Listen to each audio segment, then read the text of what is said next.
I've covered the red square before and pondered on what might have caused it, how the Birkeland current flows through it, and why it is lit up the way that it is. In exploring the electric sun, I've gained a deeper understanding of the concepts of how electric stars work, and I've attempted to show how they are connected. In the most recent discussion I had with Wal and Don, I raised several questions regarding his diagram and how the stars are connected. At the time, they both gave answers to the questions, but when I started to make the animations for these afterwards, it immediately flagged up a problem in my mind about how this would all work. Something for me was not adding up. And Wal then pointed me to an article he had written on the red square, and he sent me some other related information. And through that and asking further questions, it allowed me to see what I think is the missing piece. So what I want to do is take you through how the red square unlocked the secret of how stars are connected in the electric universe.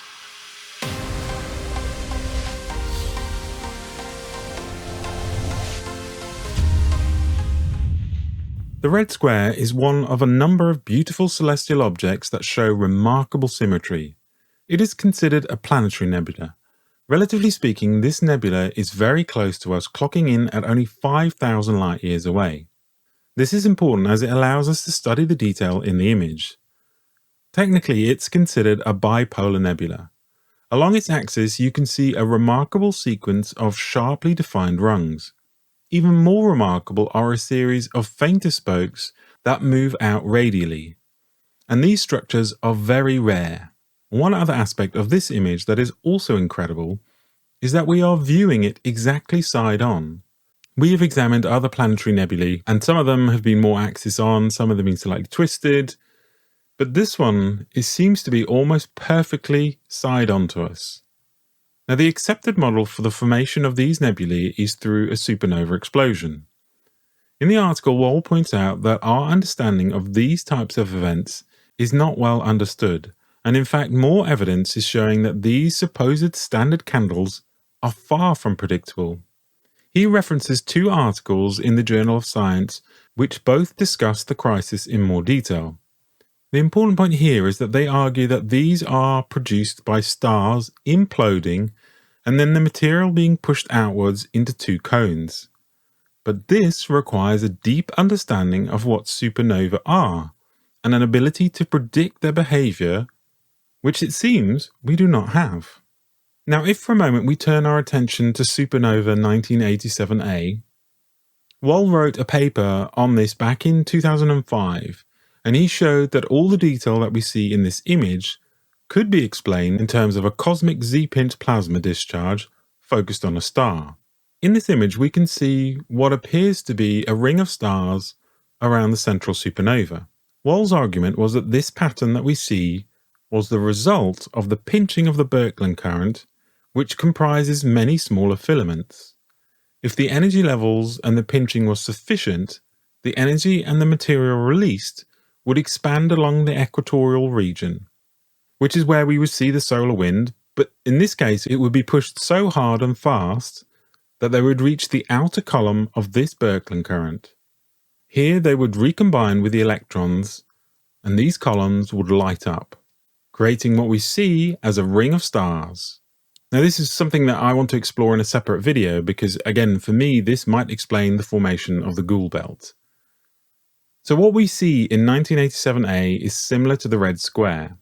So let's break down this image and show you what, for me, was the missing piece.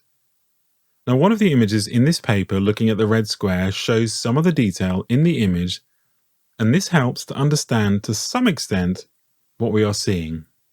Now, we are all familiar that this is showing a Birkeland current being squeezed through a Z-pinch. In the image, we see a series of fainter lines which are pointing towards a central pinch. These are the filaments of the outer shell. We can clearly see that they are being squeezed inwards.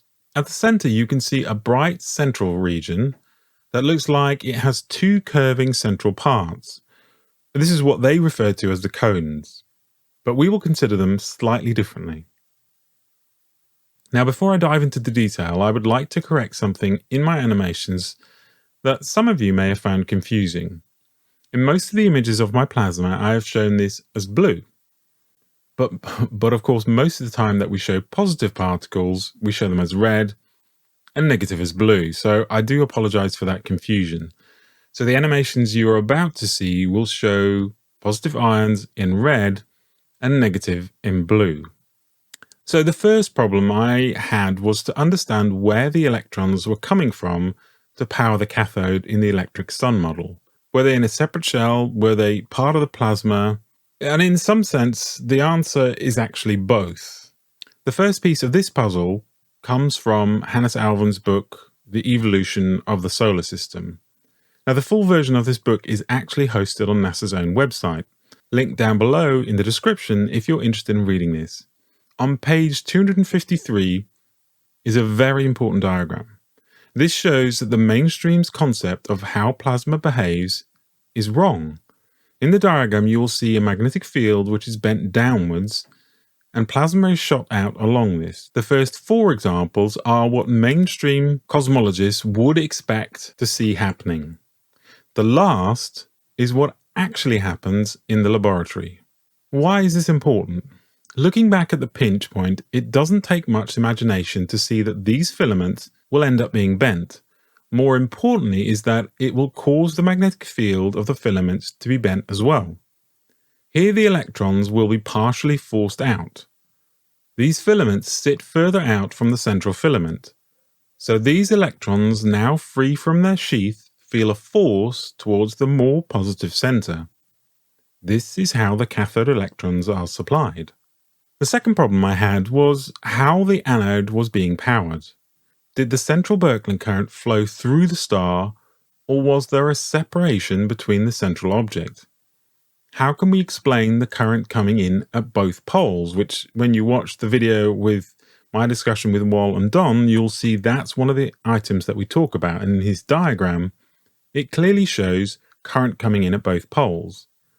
What would drive positive ions in towards a more positive center? Here it is important to see that this central column is much wider than the central star. In effect, we are back to Juergens' concept of an imperfection in the fabric, but here the fabric is that inner column. As a small bubble forms, this could be due to the pressure waves from the pinch. Plasma from the outer part will have a slightly higher potential, so seeks this point out. At the same time, the electrons begin streaming in along the edge of the bubble. At the center, the star tufts cause an outflowing of ions along the equator. This stream is of a higher density than the surrounding. A Langmuir sheath forms around this bubble. The plasma inside the bubble is more diffuse than that in the central column, and it sits at a slightly lower potential.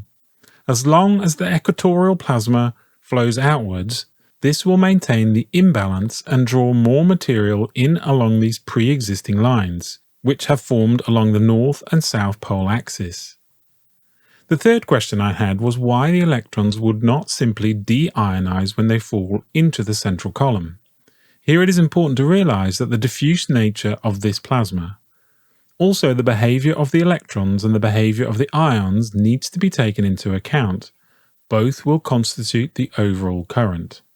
The ions are creating a more dense stream of ions traveling outwards, but the heliopause is more electron deficient than the surrounding plasma in the central column.